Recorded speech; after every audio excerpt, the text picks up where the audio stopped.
அத்தனைக்கு cinema துறையில் பார்த்தீங்கன்னா விஜயோட அந்த காலத்தில் நான் கமலஹாசன் ரசிகன். சரி உண்மையாலுமே. சரி. ஆனால் அந்த கமலஹாசனால் அந்த பார்ட்டி கொண்டு போக முடிஞ்சதா? அவருக்கு இவ்வளோ கூட்டம் வந்தா? அவரை விட ஒரு நடிகர் இல்லை நடிப்பு துறையில். ஆனால் அவரால் முடியலையே, இடத்த பிடிக்க முடியலையே. எத்தனையோ பேர் சினிமாவில் ராஜேந்தர், பாக்கியராஜ் யாரோ கட்சி ஆரம்பித்தாங்க, இந்த இடத்த பிடிக்க முடியலையே.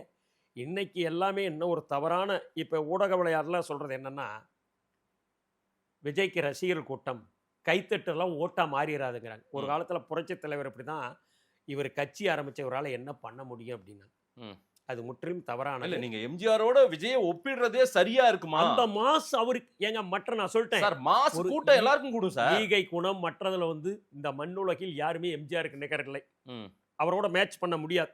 நான் மாசம் மட்டும் சொல்றேன். கிரவுட் புல்லிங் என்ன எம்ஜிஆருக்கு இருந்தோ அதே தான். இன்னும் சொல்லப்போனா புரட்சி தலைவர் எம்ஜிஆர் சினிமாவில் நடித்த காலத்தில் வாட்ஸ்அப்பில் இது மாதிரி ஊடகவியலாளர்லாம் கலந்துரையாடல் வாய்ப்பு கிடையாது. பாமர மக்கள் உண்மையின அப்படியே நம்பின காலம், படிப்பறிவு கம்மி.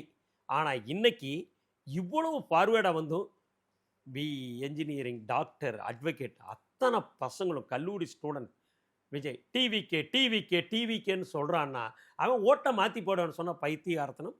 இன்னொன்று மாதேஷ், ஊடகவியலாளர்களோ இதில் கலந்து கொண்டு டிபேட்டில் பேசுகிறவங்கள சொல்லி நாட்டில் ஆட்சி மாற்றம் ஏற்பட போதில்லை. சரி, காணி கலனியில் கஷ்டப்படுவர்கள், மாணவர்கள், இளைஞர்கள், தாய்க்குளங்கள், மகளிர் நினைச்சா தான் ஆட்சி மாற்றம்.